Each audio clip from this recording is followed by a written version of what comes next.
বাংলাদেশের ভবিতব্য কি? বিএনপি সরকার কি এভাবেই স্বেচ্ছাচার চালিয়ে যাবে, নাকি পদ্মাপাড়ে নতুন সূর্যোদয় হবে শেখ হাসিনার আওয়ামী লীগের হাত ধরে?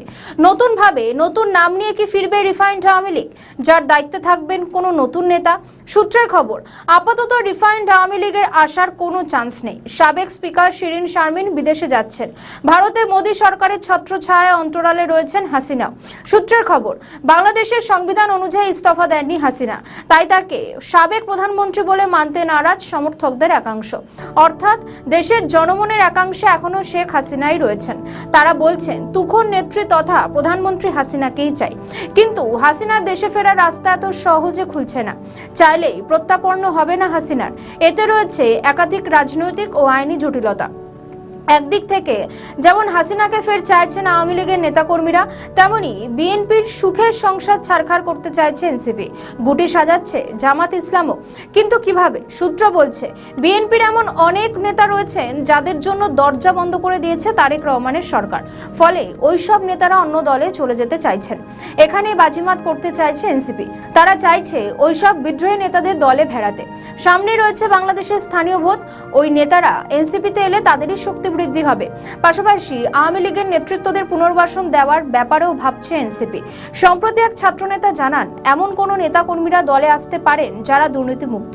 অর্থাৎ এনসিপিও তলে তলে চাইছে আওয়ামী লীগ থেকে নেতৃত্ব ভাঙতে। তাহলে আখেরে দলের পাল্লায় ভারী হবে। রাজনীতিতে কোনো কিছুই নিশ্চিত নয়, এ প্রবাদ দীর্ঘদিনের। ফলে ভবিষ্যতে বিএনপির ঘর খালি হয়ে গেলে দেশে ফের ভোট করাতে হবে।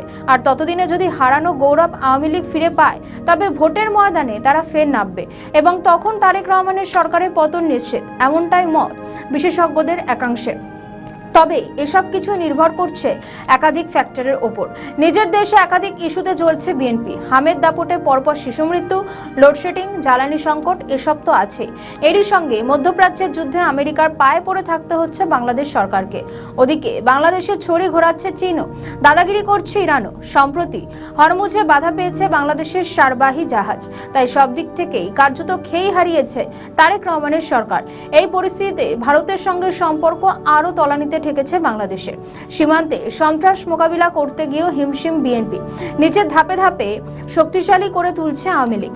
সূত্রের খবর, দলের ভবিষ্যৎ ঠিক করতে হাসিনা পুত্র জয় ভারতে যাচ্ছেন।